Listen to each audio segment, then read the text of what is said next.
So guys ये last वाली जो क्लिप थी वो थोड़ा इंटरनेट एरर होने के कारण थोड़ा सा रुक गई है। मैं फिर से स्टार्ट कर रहा हूँ उसको और कॉन्स्ट्रेंट के आगे कंटिन्यू करने जा रहा हूँ कॉन्स्ट्रेंट फंक्शन। सो देखते हैं कॉन्स्ट्रेंट फंक्शन किस तरीके से वर्क करता है और देखते हैं आगे। सो अभी तक जो मैंने बताया था कि कॉन्स्ट्रेंट फंक्शन किसी भी वेरिएबल की जो वैल्यू होती है उसको लिमिट कर देगा, उसकी खुद से एक बाउंड्री सेट कर देगा। सो देखते हैं कि किस तरीके से अपने प्रोग्राम में कॉन्स्ट्रेंट फंक्शन को इम्प्लीमेंट करके देखते हैं और अपने हार्डवेयर में चेक करते हैं। ठीक है गाइस, सो ये रहा मेरा कॉन्स्ट्रेंट फंक्शन, तीन पैरामीटर x, a और b। x is the lower limit, x is the variable, a is the lower limit and b is the upper limit. So देखते हैं। सो गाइस प्रोग्राम पर वापस आते हैं अपने। सो अभी तक जो हम लोगों ने प्रोग्राम देखा था वो ये था कि जिसमें सेंसर वैल्यू आ रही थी 0 से लेके 1023 तक, उसको हमने मैप करा दिया था 50 से लेके 125 तक। हम लोग यहाँ पे कुछ भी कर सकते हैं। हम यहाँ पर इसको लेट से 195 कर देते हैं, ठीक है, या 185 कर देते हैं और इसको 50 ना रखकर कुछ 75 कर देते हैं, मतलब 70 कर देते हैं, कुछ भी कर सकते हैं। अब कांस्टेंट करता क्या है, कांस्टेंट किसी भी वेरिएबल की वैल्यू को एक बाउंड्री प्रोवाइड कर देता है। सो यूज करते हैं एक वेरिएबल और लेट्स एक नया वेरिएबल बना देते हैं मिड वैल्यू करके, VALUE, ठीक है। मिड वैल्यू करके हमने एक वेरिएबल बनाया और इसमें हमने यूज कर लिया कांस्टेंट, STRAIN, कांस्टेंट फंक्शन। अब कांस्टेंट को तीन पैरामीटर चाहिए, ठीक है, या तीन आर्गुमेंट कह सकते हैं, वो चाहिए। और वो क्या है, पहला है जिस वेरिएबल की वैल्यू आपको लिमिट करनी है, दिस। अब लेट्स से इसकी जो वैल्यू आती है हमें पता है कि 0 से लेके 1023 तक आती है। सो इसको अगर हमें लिमिट करनी है कि जो इनपुट वैल्यू आ रही है वो भी मेरी लिमिट हो जाए, तो लेट्स से हमने कहा ये लिमिट हो जाए मेरी 50 से लेकर 50 के अबव रीड करे, 50 से नीचे रीड ही ना करे, मतलब रीड कर रहा है तो उसको 50 मिनिमम कर दे और मैक्सिमम कर दे 900, लेट्स से तो 900 कर दे। अब हमने क्या कर दिया कि हमने सेंसर वैल्यू को लिमिट कर दिया और उसको एक नया वेरिएबल में स्टोर कर दिया जो कि था मिड वैल्यू। नहीं करना चाहते हैं तो फिर से हम इसको सेंसर वैल्यू में ही डाल देते हैं, मतलब एक नया वेरिएबल न डाल करके, मतलब सेंसर वैल्यू में जो कुछ भी वैल्यू पड़ी है उसको इसके बीच में मैप करा दिया या इसकी बाउंड्री फिक्स कर दी। उसके बाद में फिर से हमने सेंसर वैल्यू में डाल दिया, ठीक है। सो अभी इसको और अच्छे से देखने के लिए हम एक काम करते हैं कि फिर से इसका जो कुछ भी वैल्यू आ रही है उसको भी हम यहाँ पर देख लेते हैं और एक काम करते हैं इसको मिड वैल्यू ही कर लेते हैं ताकि यहाँ पे कोई भी कंफ्यूजन ना हो हमको। सो इसको कर दिया मैंने मिड वैल्यू और जो भी मिड वैल्यू है उसको भी हम लोग यहाँ पे चेक कर लेते हैं कि किस तरीके से मिड वैल्यू मेरी कन्वर्ट हो रही है। सो ये रही मिड वैल्यू और ऊपर हमें डिफाइन भी करना पड़ेगा कि ये मिड वैल्यू नाम की एक कोई चीज जो है हम यूज कर रहे हैं वेरिएबल, और ये वेरिएबल कैसा है, इंटीजर टाइप का है, ठीक है गाइस। तो मिड वैल्यू आ चुकी है और ये मिड वैल्यू जो कुछ भी है उसको हमें क्या करना पड़ेगा, उसको हमें यहाँ पे अब जब मैप कर रहे हैं तो सेंसर वैल्यू को तो मैप नहीं करेंगे, हमें मिड वैल्यू करनी है और मिड वैल्यू की जो लोअर वैल्यू है वो कितनी हो गई, वो हो गई 50 और अपर कितनी है, अपर अब मेरी 1023 ना रह करके कितनी हो चुकी है, अपर हो चुकी है मेरी 900। तो हम जब मैप करेंगे तो वो हम लोग सेंसर वैल्यू को भी कर सकते हैं और मिड वैल्यू को भी कर सकते हैं। सेंसर वैल्यू वो क्योंकि ये सेंसर डिपेंडेंट है कि कितनी आने वाली है, लेकिन मिड वैल्यू क्या है, सेंसर डिपेंडेंट तो है लेकिन उसकी मिनिमम और मैक्सिमम बाउंड्रीज फिक्स है। सो मिनिमम फिक्स है, मैक्सिमम फिक्स है, 50 आएगा तो यहाँ पर मैपिंग होने लग जाएगी और 900 आएगा तब भी मैपिंग होने लग जाएगी। सो इन फंक्शंस का प्रोग्रामिंग के टाइम पे काफी ज्यादा यूज करते हैं। सो अभी आपको एक बहुत जबरदस्त एग्जांपल देंगे कि इनको यूज कहाँ पे करा जाता है, ठीक है, आप उसको रिलेट कर पाएंगे, काफी अच्छे से रिलेट कर पाएंगे। सो गाइस फिर से अपने हार्डवेयर की कनेक्टिविटी मेंटेन करते हैं। सो गाइस ये रहा मेरा हार्डवेयर जिसमें एक LDR कनेक्ट है और एक मेरी LED कनेक्ट है। अब प्रोग्राम अपलोड करते हैं इसमें। सो प्रोग्राम अपलोड हो रहा है, ठीक है, अपलोडिंग एंड डन अपलोडिंग। सो मैंने स्टार्ट करा अपना सीरियल मॉनिटर और फिर से एक बार शेयर पे क्लिक करते हैं।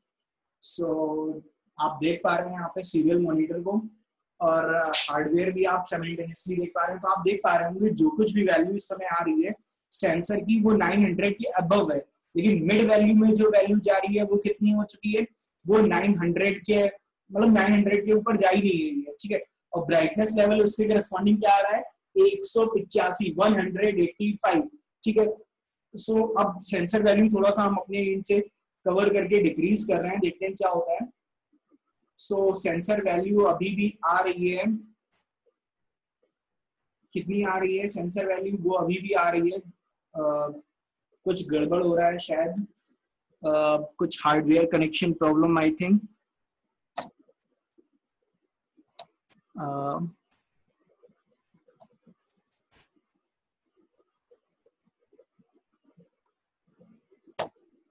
minutes.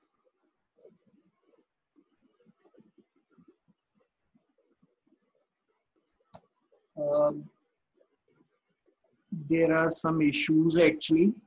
Yeah, actually wire is loose right now. So अभी जो वैल्यू सेंसर वैल्यू की आ रही है वो लगभग 500 के अप्रॉक्स कुछ आ रही है, मिड वैल्यू भी उतनी आ रही है, और ब्राइटनेस उसके करस्पॉन्डिंग कन्वर्ट हो रही है जो कि 50 से 70 से लेके 185 के बीच में है। ठीक है, अब मैं यहाँ पे जब इसको कवर करता हूँ, मैंने इसको पूरी तरीके से कवर कर दिया है, तो सेंसर वैल्यू हो चुकी है 260। ठीक है, और मिड वैल्यू भी लगभग 200 समथिंग कुछ आ रही है, और ब्राइटनेस उसके करस्पॉन्डिंग आ रही है। सो गाइस, आपको मैं पूरी अच्छी तरीके से कवर करता हूँ, देखता हूँ कि क्या रिजल्ट आता है। सो मैंने इसको पूरी अच्छी तरीके से कवर करा, तो मैं देख पा रहा हूँ कि जो सेंसर वैल्यू है वो डिक्रीज हो चुकी है 50 से भी कम। और एक मिनट मैं अच्छे से कवर कर देता हूँ। सो सेंसर वैल्यू मेरी 1 2 को टेंड कर रही है, लेकिन मिड वैल्यू कितनी है 50, क्योंकि मैंने लोअर बाउंड्री वहां पे सेट कर रखी है जो कि 50 के रेस्पेक्ट में है। ठीक है, और मैं इसी के साथ में जब मैं वैल्यू इंक्रीज करना स्टार्ट करता हूँ जरा अपनी फोकस लाइट की हेल्प से। सो फोकस लाइट की हेल्प से जैसे ही मैंने वैल्यू बढ़ाना स्टार्ट करी, तो वैल्यू मेरी सेंसर पे 900 अबव है, और लेकिन मिड वैल्यू जो है वो 900 ही है, और उसके करस्पॉन्डिंग वहां पर मैपिंग होती जा रही है। सो गाइस, ये था कॉन्स्ट्रेन और मिड का मैप फंक्शन का एक पूरा एग्जांपल। आने वाले समय में हम लोग देखेंगे कि इन मैप और कॉन्स्ट्रेन फंक्शन की हेल्प से कितने बेहतरीन सिस्टम मेकिंग करने वाले हैं। मतलब ऐसे ऐसे सिस्टम हम लोग बनाएंगे जिसमें रीडिंग कुछ भी हो रही होगी, आउटपुट पे कुछ और जा रहा होगा, मतलब अपने अकॉर्डिंग हम सब पूरे पैरामीटर्स को वहां पे सेट कर पा रहे होंगे। इसी के साथ अभी मैंने आपसे कहा था कि मैं आपको एक बेस्ट एग्जांपल इसका बताऊंगा। आप लोग जानते हैं कि जब हम लोग पेट्रोल पंप्स पे जाते हैं तो वहां पे हम लोग कहते हैं कि वहां पे मीटर दिखाता कुछ और है, पेट्रोल कुछ और आ रहा होता है, मतलब हमको दिख कुछ और रहा है और आउटपुट पे जा कुछ और रहा है। तो वहां पर यही फंक्शंस एक्चुअली जो पेट्रोल पंप्स हैं वो भी कहीं ना कहीं एक ऑटोमेशन के पार्ट है। वहां पे एक बटन प्रेस करी गई, वहां पे उतने लीटर पेट्रोल वहां पे फ्लो कर गया। ठीक है, तो वहां पर भी कहीं ना कहीं अंदर एक ऑटोमेशन हार्डवेयर लगे होते हैं जो कि एम्बेडेड और रोबोटिक्स बेस्ड ही होते हैं।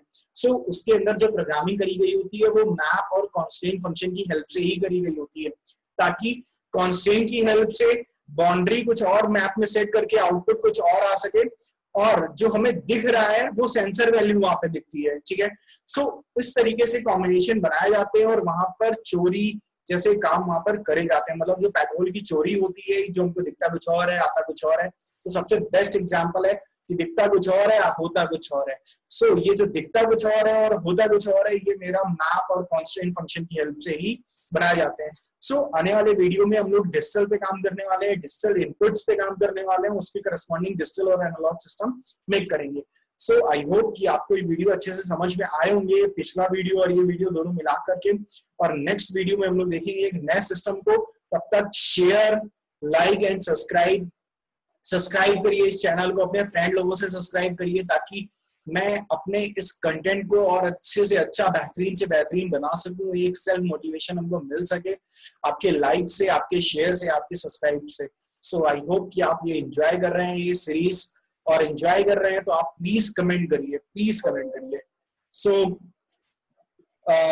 थैंक यू गाइस, बने रहिए साथ में और एंजॉय करिए कोडिंग को और हार्डवेयर को। So thank you.